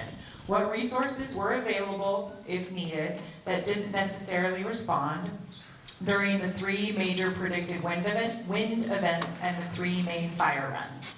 So at least for Seeley Lake at the fire department, Potomac, Condon, East Missoula, and I hope I'm not missing anyone, were in town multiple nights, showed up in force when those events were predicted and were staged at the station. So our neighbors definitely were here for us when we needed them. So.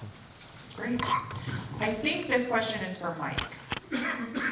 How was the local fire department involved in the design and implementation of the structure protection plan?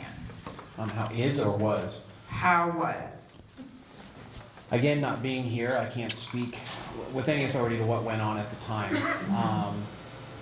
You know, I know that there's a long history of the Seeley Lake Fire Department working in conjunction with, in mutual aid agreements with other nearby and neighboring fire departments, with DNRC, with Forest Service, on developing plans to protect structures.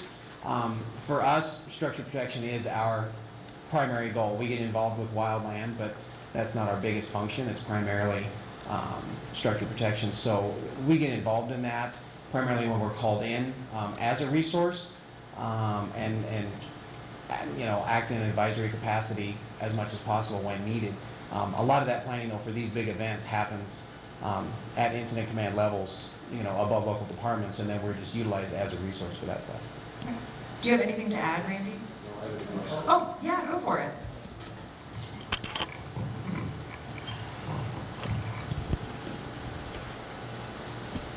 I didn't want to get yelled at, so I took both mics. That's smart. You're learning quick.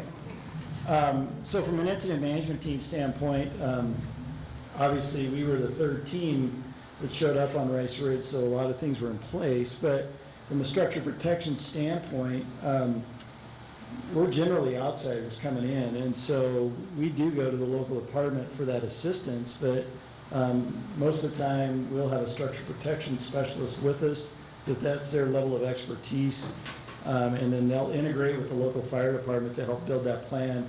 And a key part of that plan is what we call the population protection plan, and that's where law enforcement gets engaged, because we need to, in order to be successful in the structure protection, you want to get the population out of there to fight the fire more efficiently. Thank you. I think this one is going to go to Captain Rio or Captain Taylor. It definitely is. Because it's specifically for sheriffs. How smart I am.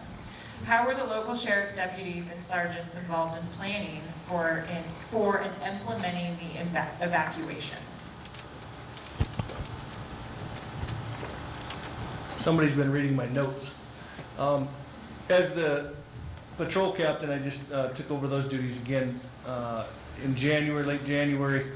That's one of my priorities, is to engage my sergeants, my first level and mid-level supervisors in the planning and implementation. It's very difficult, as you know, to, or I hope that you know, for folks like Captain Rio and I to sit in our office and kind of Monday morning quarterback or think of all this stuff when we have that great resource of these street supervisors who can tell us how it really looks on the ground, and that's who we depend on. So that's who we're going to, let me back up. Captain Rio talked about this evaluation and sort of self-critiquing process that we've been going through, and that's part of that. What we're going to do moving forward is engage these sergeants a whole lot more. They know exactly what the capacity of each of the folks that works on their teams are for this kind of work. They know what their skill level is and what they're most suited and best suited to do. So we're going to depend on their expertise, take their advice, and give them the ball to run with it. I don't know that we were in a position with the youthfulness of our department and our mid-level leadership corps this last season to thrust them into literally into the fire, if you will. or baptism by fire in that capacity, but we've had some time to work with them and train with them. We're getting them to some of the incident command courses that a lot of us had the luxury of having during those kind of in-between years that Captain Rio talked about when there wasn't a lot of fire activity. So those folks are slated for those classes to become more familiarized with the structure and the organization like JT heads up and that I work in sometimes so that they can integrate more quickly. That's a lot of stuff to say. They are our go-to folks, and they are going to be our go-to folks to do that. I just don't know that we had the opportunity to get them out there with the situation we were presented with this year. And really quick, I can just add, as far as Seeley Lake went, we had a great resource with Sergeant Parcell and then Deputy Sunderland. And so I used both of them constantly, as well as the local search and rescue that really helped out. Everyone was local, everybody knew the roads, we paired up, the newcomers, we paired up all of the outsiders with someone local, excuse me, and just put those people together with people who were local so that when we were doing warnings, we were doing evacuations, we had somebody there that knew the roads, knew the lay of the land, that type of thing. But I just know absolutely I could not have done it without Sergeant Parcell or Deputy Sunderland. So I think the next question is going to start with you two as well, and then probably Adrian. Is there a rural disaster plan for communities in Missoula County? Yes, Adrian?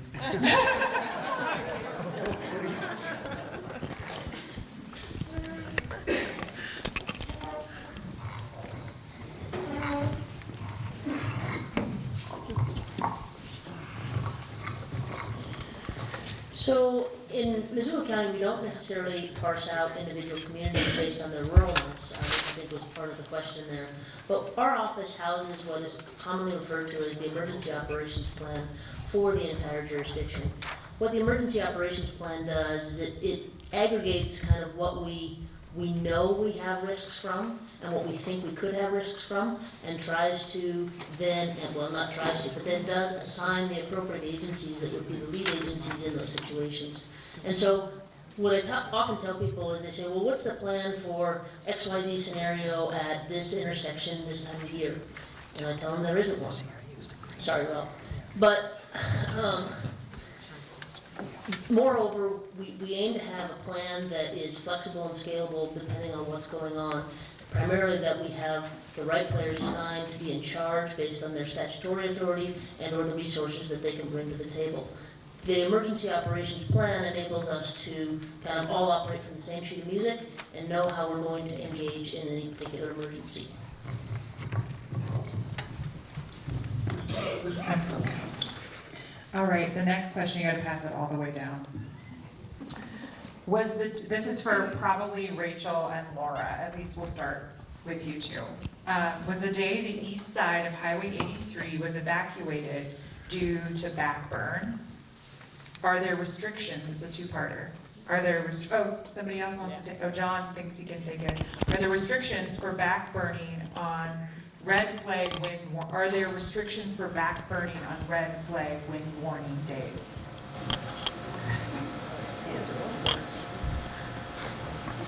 I'm going to start with the first question because I wasn't paying attention to the second one. And so first of all, I'll tell you this. It's going to be a long time before I forget August 28th, 2017. I think about it a lot. I was talking to some folks today, earlier before this meeting, about it. So were we backburning that day was the question, correct? Was the day the east side of Highway 83 evacuated due to backburn? No, it was not. And I guess the one thing, this is a common thing that we have to clarify at many meetings. Backburn is a really antiquated term, and it's a term that we usually do not use. We use a term called burning out, and generally burning out is quite small in scale. And the day that we made the decision to evacuate Seeley Lake, and I think I explained this at a public meeting, one of the problems with the Rice Ridge fire throughout the duration that we had it is that it had a very irregular edge. And when you have an irregular edge on a fire, it is susceptible to wind from any direction. And what we were trying from the first day we got on the fire was to straighten out that line, because we needed a straight line to work off of, and then that would give us better protection for the community of Seeley Lake. And so in the afternoon of August 28th, I was up in the helicopter with our operations section chief and watched the whole thing happen.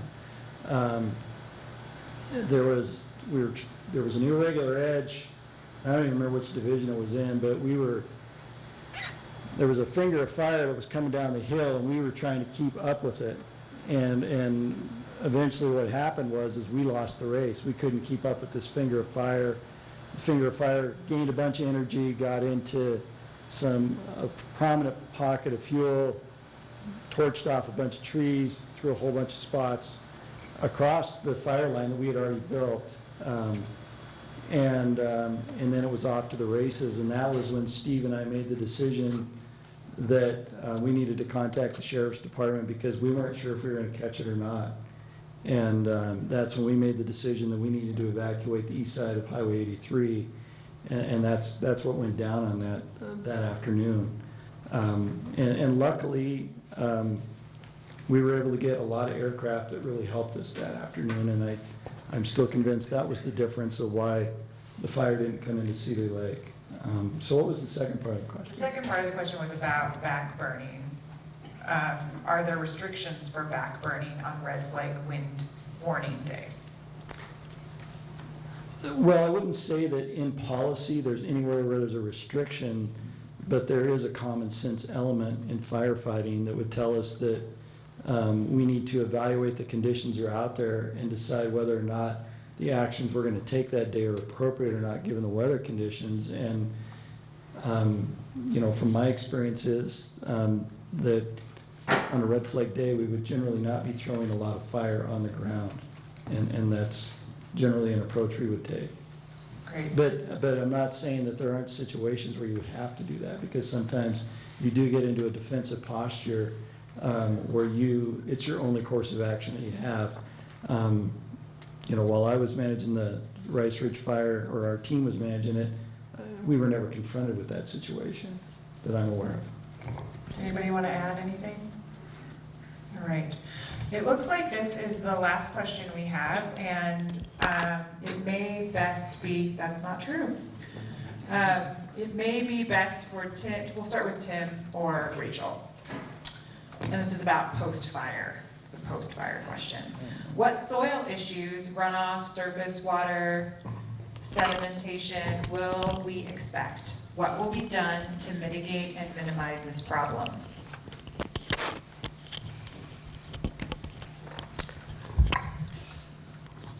So I think you might have learned from some of the work that was done by Andy Bourne in the Pathfinder, that information about the burned area emergency response assessments that are completed post-fire.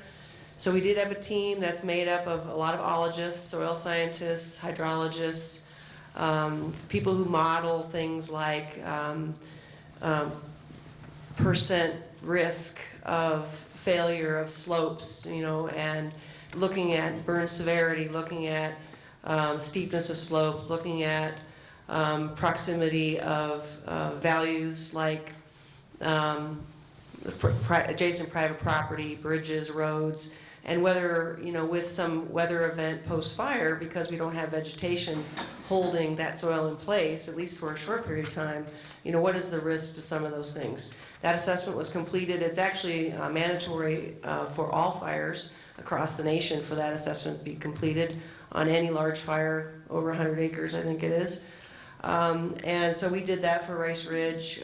We did ask for a variety of treatments, some of which were completed last fall, and some of which will continue into next summer You know, the risk that people were afraid of in the Northern Rockies mostly is either a rain and snow event, or I think in this area, it's more of a midsummer thunderstorm event. And so we're yet to see some of those effects, but we did our best in the burn area emergency response assessment to identify those hazards and ask for dollars to treat some of those things. And again, some of that stuff's been done, some of it's ongoing. Tim, did you want to add anything? So this question is likely for Adrian or the sheriffs. With telephones, cell phones, internet browsers, television, broadcast emergency service, what technologies are being used to notify homeowners of evacuation? Or is it all done by going to homes? Is that efficient? We'll start a little bit. I think Adrian has the lion's share of this answer, but no, it's not all done going to individual homes.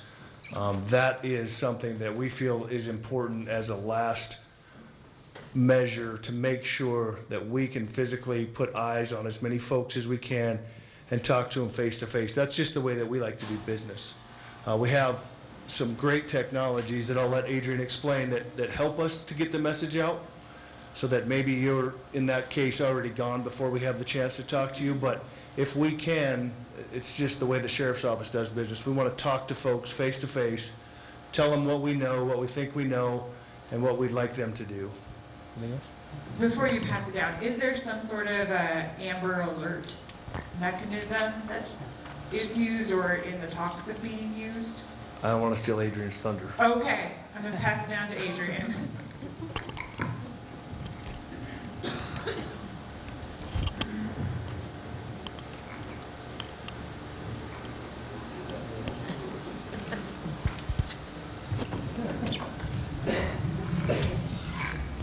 Well, thanks, Rob, and Rob and the Sheriff's Office are as big of an advocate of this program that we have as anybody, and I will say before I get into kind of what the details of it are, is that this community astounded us in your registration into our mass notification system. When we pull the numbers as far as what census data of Seeley Lake is and our registered households and registered cell phones in this area, we're at about 95%. Which on the national average, any community is less than 10% in most cases. So what that system is it's called Smart 911, and if you went to any public meetings or if you've been in Seeley Lake for any period of time, even before the Rice Ridge fire, you've heard us talking about Smart 911, because that is the technology platform that we utilize to communicate with the public, not just about wildfires, but about any potential life safety issue that could arise. What it is it's a mass notification system that kind of takes all of our ability to communicate with the public and puts it into one medium. So what you may be familiar with was formerly called reverse 911, which allows for the 911 center, when there's a request from law enforcement or first responders, firefighters in the field, to notify households based on a geographic area. Reverse 911 is how we would typically do that. That was heavily dependent on those homeowners having a landline phone. Without going into a whole lot of detail here, I could talk about this for an hour, but landline phone data is tied to your address. It's E911, it's what enables us to identify the 911 call that's coming in to a 911 center with an address point. As people continue to get rid of their landline phones and replace them with cell phones, that data is not tied to your address. It's tied to an individual that moves about all over the country, for that matter. So, and it takes proactive steps for the cell phone user to register that cell phone and associate it with their physical address so that we can geo-target them. Smart 911 is how you do that. When you ask about all the mediums that are available to us to notify the public, I just talked about reverse 911 and kind of the registered cell phone. That's what we utilize to notify people of an evacuation. If it is a situation that rises to a higher level, where maybe we have an imminent threat to life safety, then we can trip a trigger that goes a little bit beyond that. It's the same system, but it doesn't necessarily require that you have proactively taken steps to register your phone. It's what you referred to as an Amber Alert. It's the same system. It allows us to force alerts onto cell phones. It allows us to also send out the reverse 911 alert to landline phones, but it also activates the emergency notification system where you see the crawl that goes across the bottom of a TV screen sometimes when you have a severe weather event, and it also will trip the no-weather radio system. Great, thank you. And this is the last question we have. Is there an independent after-action review being done? I'm not sure who's the best person to answer this, and if not, why? Does anybody know the answer? Pass it all the way down.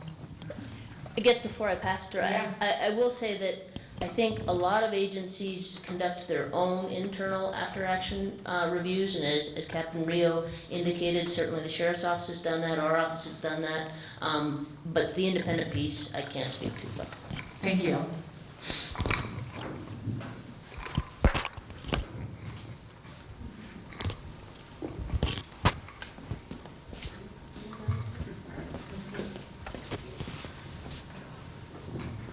Thanks, guys. Thank you. All right, so yeah, for a point of clarification, there are a lot of levels of reviews that occur, starting at the lowest level. Hopefully everybody can hear me. Is that better? But our policy as an agency, we do have a large fire review. We don't, out of all the fires that occurred, I don't know which ones on the Lolo National Forest will be reviewed, but we hit the trigger on all, on 8 of our 9 large fires to fall into that category of a large fire review. The last one we had on the forest was the Westmoreland fire that was outside of Superior. So we spent enough money to trigger that, and we had enough acres burned. Those are the 2 things. So I would expect to hear that somewhere in the next, I don't know, 2 to 3 months on when that schedule would be and which fires it would be. And it's done, the question asked independent. I'm not sure what you're looking for from independent, but it isn't internal at the Lolo National Forest. We have usually 2 to 3 people assigned from the Washington office that come and review that.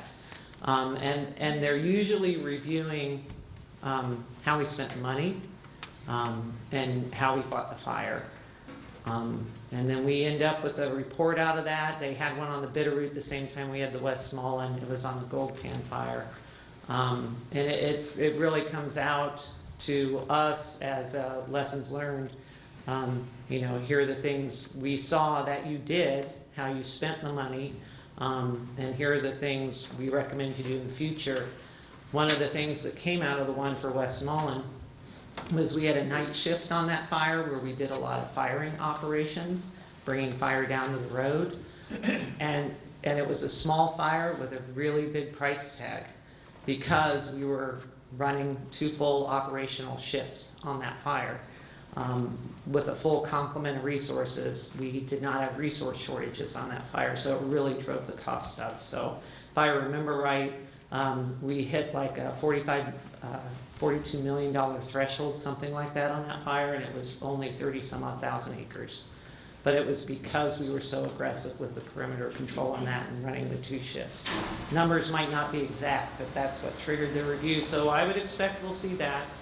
They're like many reviews, they take time because it's 2 or 3 people poring over a 72-day event and trying to figure out what happened from the variety of people they talked to. So hopefully I answered that. Thanks. So did anybody have anything they wanted to add to that question? All right, so before, because it is now our time, before we finish, I just want to give any panelists who didn't get an opportunity to share or who might have some things to add an opportunity to speak, if they have anything they want to add to the general topic or to specific questions that were answered. Is everybody? All right. I want to take a moment really quick to thank all of the panelists who came from all over for taking the time to come and share or not share, just sit and participate. So I'd like to thank you all. Thank you.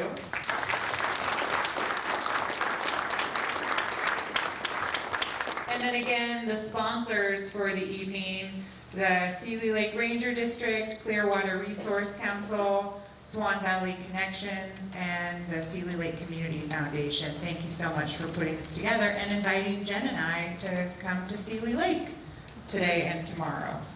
So thank you for this. And also keep in mind 2 things before you leave. If you leave here tonight and realize you have a question or 12 questions, you have email addresses for all of the people on the panel. And so I encourage you to reach out to them directly and get your questions answered. And then finally, that white sheet of paper you were given to give your feedback is incredibly important. Make sure you turn it in this evening or drop it off, like we said before, at a ranger station. So thank you for coming tonight and thank you for having us.